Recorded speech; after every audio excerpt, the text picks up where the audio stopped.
Selamat pagi, selamat sore, selamat malam untuk Romo Thomas Ulun.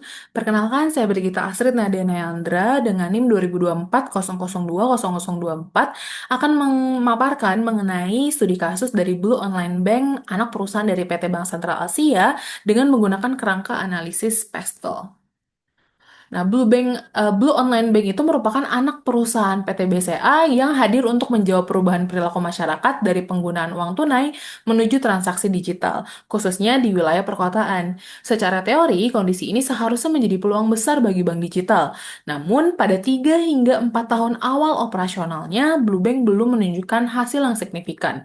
Hal ini mengindikasikan bahwa pertumbuhan bank digital tidak hanya ditentukan oleh keberadaan teknologi, tetapi juga oleh faktor-faktor eksternal lain yang mempengaruhi kepercayaan dan juga keputusan masyarakat. Dari aspek politik, pemerintah dan Bank Indonesia secara aktif mendorong digitalisasi sistem pembayaran. Salah satu kebijakan utamanya adalah implementasi QRIS secara nasional sejak tahun 2019. Data Bank Indonesia menunjukkan bahwa hingga tahun 2024, lebih dari 30 juta merchant telah menggunakan QRIS dengan pertumbuhan transaksi yang sangat signifikan setiap tahunnya. Kondisi ini menunjukkan bahwa secara kebijakan, negara mendukung penuh ekosistem transaksi digital. Bagi Blue Bank, hal ini berarti hambatan regulasi relatif rendah dan peluang ekspansi layanan berbasis transaksi digital sangat terbuka. Secara ekonomi, Indonesia merupakan salah satu pasar ekonomi digital terbesar di Asia Tenggara. Nilai ekonomi digital Indonesia pada tahun 2023 mencapai sekitar 82 miliar US dollar dan diproyeksikan terus meningkat. Selain itu, data dari OJK menunjukkan bahwa transaksi perbankan digital tumbuh lebih dari 40% per tahun. Namun, pertumbuhan ini tidak otomatis berarti kepercayaan masyarakat sudah kuat. Masyarakat masih sangat sensitif terhadap risiko kehilangan dana dan gangguan sistem, yang artinya secara ekonomi peluangnya cukup besar, tetapi ekspektasi terhadap keamanan dan stabilitas juga semakin tinggi. Dari sisi sosial, penetrasi internet di Indonesia telah mencapai lebih dari 78% populasi, terutama di wilayah perkotaan. Masyarakat urban relatif terbiasa dengan aplikasi digital dan transaksi non-tunai. Namun, survei OJK menunjukkan bahwa literasi keuangan digital dan tingkat kepercayaan terhadap bank digital masih belum merata. Banyak masyarakat yang masih merasa lebih aman menyimpan dana di bank konvensional. Kondisi ini menjelaskan mengapa adopsi bank digital cenderung lebih lambat dibandingkan pertumbuhan teknologi itu sendiri. Dari aspek teknologi, Indonesia memiliki infrastruktur digital yang semakin matang dan mendukung operasional bank digital.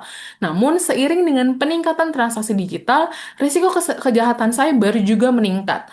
Data dari lembaga terkait menunjukkan bahwa kasus penipuan digital dan serangan cyber di sektor keuangan terus bertambah. Bagi Blue Bank, teknologi bukan hanya alat untuk menarik nasabah, tetapi juga sumber risiko yang harus dikelola secara serius. Keamanan sistem menjadi faktor kunci dalam menjaga kepercayaan pengguna. Dalam aspek lingkungan, digital bank memberikan kontribusi positif terhadap keberlanjutan karena mengurangi penggunaan kertas dan kebutuhan kantor fisik.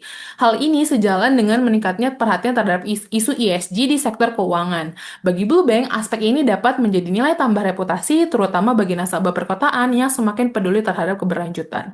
Dari sisi hukum, Blue Bank berada dalam pengawasan ketat OJK dan Bank Indonesia, termasuk kewajiban mematuhi Undang-Undang Perlindungan Data Pribadi.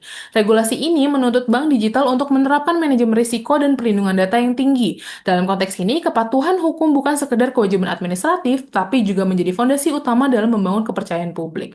Berdasarkan analisis PESEL, dapat disimpulkan bahwa peluang utama Blue Bank itu berasal dari dukungan regulasi, pertumbuhan ekonomi digital, dan karakter masyarakat urban yang semakin digital. Namun ancaman utamanya adalah rendahnya kepercayaan, risiko keamanan data, dan persaingan yang semakin ketat di industri bank digital.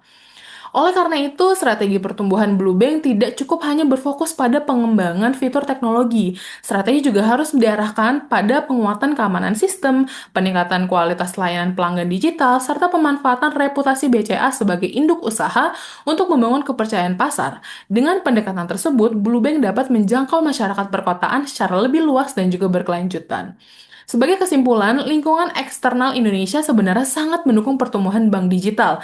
Tantangan utama Blue Online Bank bukan terletak pada teknologi, melainkan pada kepercayaan dan persepsi risiko masyarakat.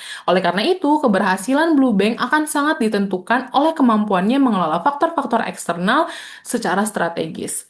Dalam perbankan digital, teknologi membuka pintu, tetapi kepercayaan yang membuat nasabah bertahan. Demikianlah presentasi dari saya. Untuk full material dari Pestle Analysis, lebih lengkapnya dapat di-scan melalui QR Code berikut atau diklik pada link yang sudah ada di layar berikut. Terima kasih, berikut adalah presentasi saya.